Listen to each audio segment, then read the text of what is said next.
তো সবাইকে আজকে রাস্তায় দেখতে যেতে আমরা ইন্ট্রো নিতেছি এই ফার্স্ট টাইম। কোথায় যাচ্ছি আজকে সেটা হচ্ছে দেখতে হলে আমাদের সাথে দেখতে হবে পুরাটা ব্লগ। আর এরকম ইন্ট্রো কখনোই নিতে চাই না, কিন্তু ইন্ট্রোটা খুবই উইয়ার্ড হইতেছে। তোমার নিজে ফিল হইতেছে, সবাই হা করে টাকা থাকে। যাই হোক, আমরা এখন যাইতে থাকি।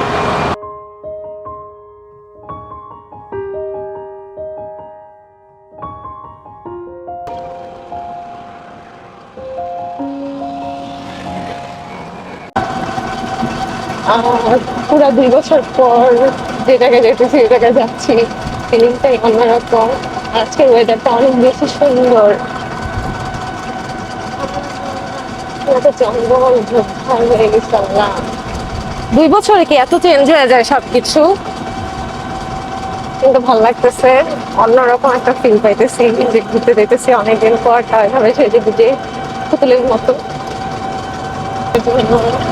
যে তারপর ওখানে দেখা করবো সবার সাথে, এটার জন্য আমি অনেক বেশি excited.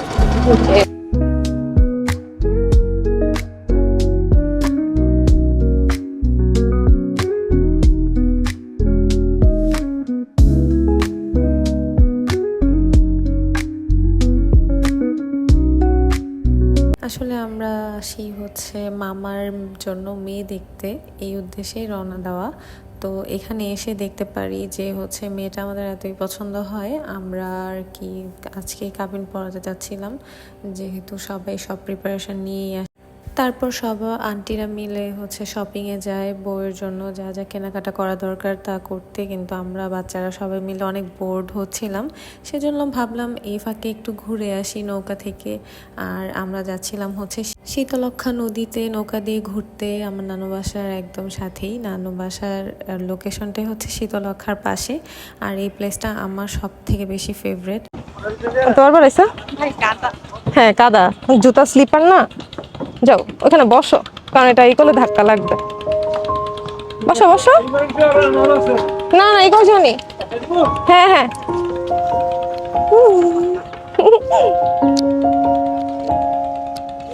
Goat goat goat goat করবো। উফ, এই সাউন্ডটা আমার ভালো লাগে না। না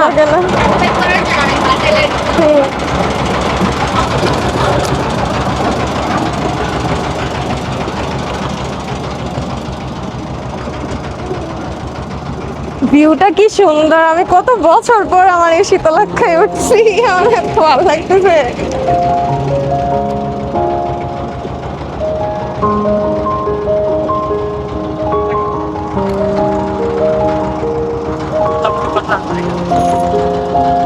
আজকে মনে হয় প্রায় পুরো 3 বছর পর আমি এই নৌকায় উঠছি। এত মানে উঠতে চাই।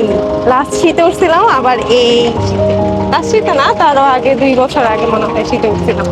বাট এখন এত ভালো। আমি হচ্ছে আমার যে বিশ্ববিখ্যাত বলছি এই বসে বললাম, না পড়ে গেলেই হলো। কিন্তু আমি তো ভয় পাই না নৌকা। আমি ছোট থেকে আমি নৌকা, তারপর হচ্ছে নদী, এগুলোর মধ্যে অনেক বেশি করি। ঘুরি ফিরি, আব্বু আম্মু সবাই অনেক বেশি আমাকে নিয়ে ঘুরতো। যদিও এই জিনিসগুলো আসলে অনেক ভয় লাগে, নিজেদের তো গ্রাম নাই, গ্রামের বাসায় ভালো লাগে। কাজিনরা আমরা সবাই মিলে আজকে যখন আসছি তখন অনেক। রাইসা, তোমরা হচ্ছে হাই দাও ব্লগে। এই রাইসা, ব্লগে হাই দে।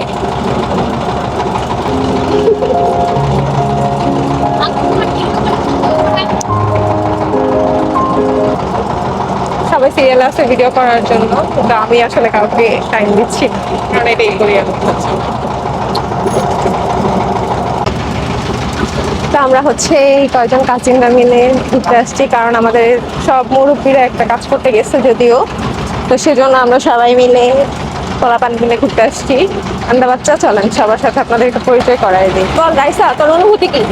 অনুভূতি কি? দাঁড়া, অনুভূতি বুঝাইতেছি। আসলেই জোস, আসলেই।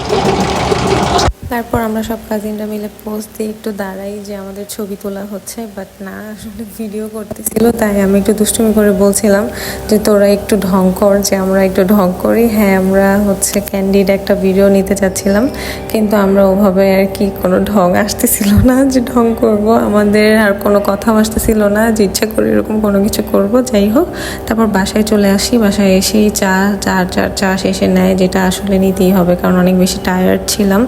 আর এদিকে এসে দেখি যে মামির যে কেনাকাটা করতে গেছিল মামারা, সেগুলো হচ্ছে আসতেছিল। আর আমরা এই ফাঁকে মামির হাতে মেহেদি দিয়ে দিই। আর মেহেদিটা আসলে খুবই সিম্পল দেওয়া হয়। এই যে মামির বিয়ের শাড়ি, কাবিনের শাড়ি, এর জন্য খুবই সিম্পল রাখা হয়েছে কারণ খুব সাডেন একটা প্ল্যান ছিল, যেটাতে আসলে মানুষের মানে বরকত আছে যেখানে, মানুষের রিজিক যেখানে, সেখানেই আসলে বিয়েটা হবে। এটাই হচ্ছে আমাদের লিখিত। এই জিনিসগুলো আল্লাহ অনেক আগে থেকেই লিখে রাখে। যাই হোক, তারপরে হচ্ছে বিয়েটা পড়ানো হয়। আর আমি দোয়া করি আমার মামা মামি যেন সারা জীবন একসাথে থাকতে পারে। আর এই জিনিসগুলো আসলে দেখতে পারাও সৌভাগ্যের ব্যাপার। খুবই খুশি আমি, আমার মতো খুশি মনে হয় আর কেউই নাই। কারণ মামার বিয়েটা অনেক বেশি ডিলে হচ্ছিল, সবাই অনেক বেশি টেন্স ছিলাম যে কবে হবে বা কি আসল বিষয়। যাই হোক, তারপর আমরা একটু দুষ্টুমি করি। মামার আর মামির হচ্ছে বিয়ে পড়ানো শেষে একসাথে পোস্ট দিয়ে তারা ছবি তুলতে যাচ্ছিল। তো তারা হচ্ছে খুবই শায়, কারণ ফার্স্ট টাইম দেখছে, এর আগে কখনোই দেখা হয় নাই অ্যারেঞ্জ ম্যারেজ, তাও আবার মারাত্মক লেভেলের অ্যারেঞ্জ ম্যারেজ ছিল। তো যাই হোক, মামাকে পোস্ট শিখিয়ে দিচ্ছিলাম। মামা তো খুবই শায় একটা পার্সন, বাট মামাকে হ্যাপি দেখে আমার এত বেশি ভালো লাগতেছিল। আপনারা সবাই একটু দোয়া করে দিবেন আমার মামা মামির জন্য, এটাই চাওয়া। তারপর ভিডিওর খুব লাস্টে চলে আসি আমরা আর কি, সবাই টায়ার্ড। তারপর হচ্ছে বাসায় চলে যাই। ভিডিওটা ভালো লাগলে অবশ্যই like, comment, share and subscribe করতে ভুলবেন না। আর আমার জন্য অনেক বেশি দোয়া করবেন। জানি না কেমন হয়েছে ভিডিওটা, তবে আমার ভিডিওগুলো যদি ভালো লেগে থাকে, চ্যানেলে নতুন হলে সাবস্ক্রাইব করে দিন। আল্লাহ হাফিজ।